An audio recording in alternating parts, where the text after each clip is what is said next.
Hello student, আজি আমি এই ভিডিঅ'টোত আলোচনা কৰিম দশমমান শ্ৰেণীৰ গণিত বিষয়ৰ পুনৰালোচনাৰ অনুশীলনী R4 টো। ইয়াৰ আগৰ ভিডিঅ'টোত আমি R4ৰ question 1ৰ পৰা question 6 লৈকে আলোচনা কৰিছিলো। আজি আমি 7 নম্বৰৰ পৰা আলোচনা কৰিম। আজি আমাৰ 7 নম্বৰ questionটো হ'ল যে তলৰ সংখ্যাবোৰ সাধাৰণ ৰূপত প্ৰকাশ কৰা। আমাৰ 1 নম্বৰতে দিছে 1.0001 into 10 to the power 9. Option 2 নম্বৰ কুৱেশ্যনটো দিয়া আছে 3.02 into 10 to the power -6 আছে। এতিয়া আমাৰ 1 নম্বৰ যেটো দিয়া আছিল 1.001 into 10 to the power 9, এতিয়া ইয়াত হ'ব 1। এতিয়া যেহেতু ইয়াত 10 ৰ পাৱাৰ 9 আছে, গতিকে দশমিকটো 9টা ঘৰ পিছলৈ যাব। ইয়াত কেইটা আছে 1 2 3 4টা আছে আৰু 5টা শূন্য আমি পিছফালে লিখিব লাগিব। 1 2 3 4 1 2 3 4 5 9টা ঘৰ পিছলৈ গ'ল। এতিয়া 2 নম্বৰত আছে 3.02 into 10 to the power -6। ইয়াত হ'ব ইয়াত দশমিকটো কি আছে, ইয়াত 10 ৰ পাৱাৰ আছে -6, গতিকে দশমিকটো আমাৰ 6টা ঘৰ আগুৱাই যাব। গতিকে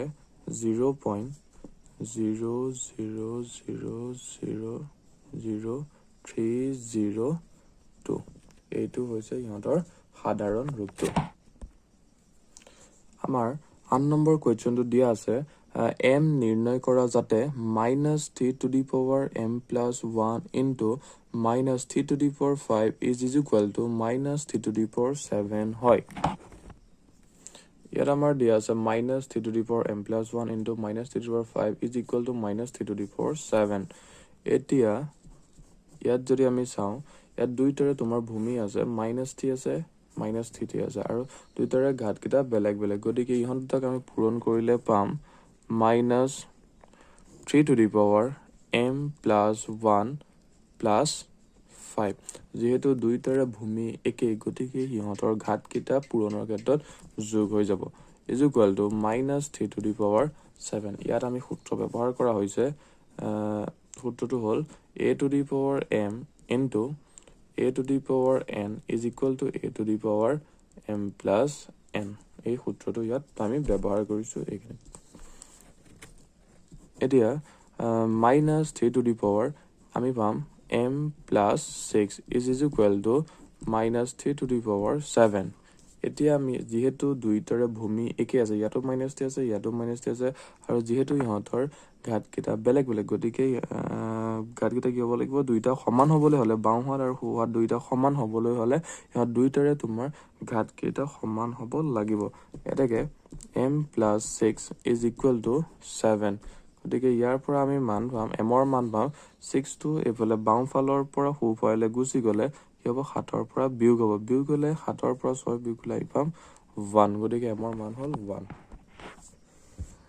9 নম্বৰ কুৱেশ্যনটো হ'ল এটা উদ্ভিদ কোষৰ আকাৰ ব্যাস দিয়া আছে 0.00001275 মিটাৰ, ইয়াক মান্য ৰূপত প্ৰকাশ কৰা। এতিয়া ইয়াক আমাৰ মান্য ৰূপত, এই সংখ্যাটোক আমাৰ মান্য ৰূপত প্ৰকাশ কৰিব দিছে। আমাক আকাৰ দিয়া আছিলে 0.00001275 মিটাৰ, ইয়াক আমি মান্য ৰূপত প্ৰকাশ কৰিব লাগে। ইয়াক আমি মান্য ৰূপত প্ৰকাশ কৰিলে পাম দশমিকটো কেইঘৰ পিছুৱাই যাব, 1ৰ পিছত আহিব, 1ৰ পিছলৈ হ'ব 1.275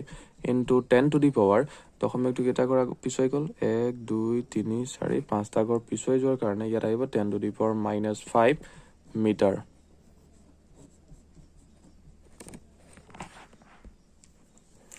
আমাৰ 10 নম্বৰ কুৱেশ্যনটো হ'ল এটা থাকত 20 মিলিমিটাৰ বেধৰ 5খন কিতাপ আৰু 0.016 মিলিমিটাৰ বেধৰ 5 খিলা কাগজ আছে, থাকটোৰ মুঠ বেধ কিমান হ'ব। এতিয়া ইয়াত আমাৰ দিয়া আছিলে যে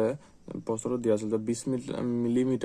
মিলিমিটাৰ বেধৰ 5খন কিতাপ আছে আৰু 0.016 মিলিমিটাৰ বেধৰ 5 খিলা কাগজ আছে। এতিয়া ইয়াৰ আমাৰ মুঠ বেধটো উলিয়াব লাগে। এতিয়া ইয়াৰ মুঠ বেধ হ'ব 20 মিলিমিটাৰ পূৰণ 5, যেহেতু 5খন কিতাপ আছে সেইকাৰণে 20 মিলিমিটাৰৰ লগত 5ৰে আমি পূৰণ কৰিব লাগিব, যোগ আৰু কি আছে 0.016 মিলিমিটাৰ পূৰণ 5 খিলা কাগজ আছে গতিকে ইয়াকো আমি 5ৰে পূৰণ কৰিব লাগিব এতিয়া 20 মিলিমিটাৰ পূৰণ 5 কৰিলে আমি পাম 100 মিলিমিটাৰ 20ৰ লগত 5 পূৰণ কৰিলে পাম আমি 100 মিলিমিটাৰ যোগ 0.016 মিলিমিটাৰৰ লগত 5 টো পূৰণ কৰিলে আমি পাম 5 into 6 5 গুণ 30 0 উকলিল 3 5 গুণ 5 5 3 8 5 0 0 0.080 মিলিমিটাৰ এতিয়া এই দুইটা আমি যোগ কৰিলে পাম 100.080 মিলিমিটাৰ এটো হৈছে ইয়াৰ মুঠ বেদ এতিয়া আমাৰ 11 নম্বৰ প্ৰশ্নটো হ'ল তলৰ প্ৰতিটো প্ৰশ্নৰ কাৰণে 4টা উত্তৰ লিখা আছে শুদ্ধ উত্তৰটো লিখিবা 8 দিয়া আছে 3 to the power -3 মান হ'ব ইয়াত যেহেতু 3 to the power 3 ঘাত আছে মাইনাস আছে ঋণাত্মক আছে গতিকে এই ইয়াৰ এটো ঘাতটো কি তললৈ নামি আহিলে কি হ'ব প্লাস হ'ব গতিকে 3 to the power -3 মান হ'ব 1/3 গতিকে শুদ্ধটো হ'ল অপচন 3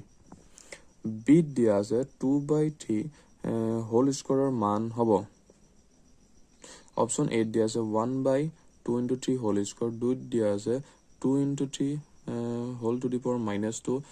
3 দিয়া আছে 3/2 হোল টু দি পাওয়ার -2 4 দিয়া আছে 3/2 whole to the power half এটা ইয়াত আছে 2/3 স্কোয়ার আছে এটা ইয়াক যদি আমি 3/2 লিখো ভগ্নাংশটো যদি আমি উল্টাই দিও তেতিয়া কি হৈ যাব 3/2 হ'ব তেতিয়া ইয়াৰ ঘাতটো ইয়াত যেহেতু প্লাসত আছিল উল্টাই দিলে কি হৈ যাব মাইনাসত আহিব গতিকে শুদ্ধ উত্তৰটো হ'ল 3/2 হোল টু দি পাওয়ার -2 সিট দিয়া আছে -2/3 হোল টু দি পাওয়ার 4 ৰ মান হ'ব এতে ইয়াত আছে মাইনাস আৰু মাইনাসৰ ঘাত আছে কিহত যুগ্ম সংখ্যা 4 আছে গতিকে ইয়াক আমি 4 বাৰ পূৰণ কৰিলে আমি পাম মাইনাসটো কি হৈ যাব প্লাসত হ'ব আৰু 2 আমি 4টা পূৰণ কৰিব লাগিব 2 আমি যদি 4টা পূৰণ কৰো তেতিয়া আমি পাম 16 পাম গতিকে ওপৰত পাম 16 আৰু 3 যদি আমি পূৰণ কৰো 3 যদি 4টা যদি পূৰণ কৰো তেতিয়া হলে আমি পাম 81 গতিকে শুদ্ধ উত্তৰ হ'ল 16/81 অপচন 2 টো কাৰেক্ট আমাৰ ডি নম্বৰ কোৱেশ্চনটো হ'ল 0.00064 ৰ প্ৰামাণিক ৰূপটো হ'ল ইয়াত আমাৰ দশমিকৰ পিছত শূন্য কেইটা আছে 1 2 3 4টা আছে 4টা আছে আৰু দশমিক এটো যদি আমি প্ৰামাণিকৰ ৰূপত যদি লিখো তেতিয়া দশমিকটো 6 ৰ পিছত হ'ব 6.4 হ'ব আৰু দশমিকটো কি ঘৰ পিছত আহিব 5 ঘৰ পিছত আহিব গতিকে যেহেতু দশমিকটো 5 ঘৰ পিছত আছে গতিকে 10 ৰ ঘাত হ'ব 10 to the power -5 গতিকে শুদ্ধ উত্তৰটো হ'ল 6.4 into 10 to the power -5 option 4 এজত ই নম্বৰটো দিয়া আছে 2.03 into 10 to the power -5 ৰ মানটো হ'ব এতিয়া ইয়াত যেহেতু 10 ৰ পাৱাৰটো কিহত আছে -5ত আছে মাইনাস ঋণাত্মক আছে গতিকে ইয়াত দশমিকটো 5টা ঘৰ আগুৱাই যাব 5টা ঘৰ আগুৱাই গলে 2 ৰ আগত আমাৰ 4টা শূন্য হ'ব ইয়াত যদি আমি চাবলৈ যাওঁ 2 ৰ আগত 4টা শূন্য কোনটোত আছে অপচন 2 টোত আছে 1 2 3 4 20 3 আছে গতিকে অপচন 2 টো শুদ্ধ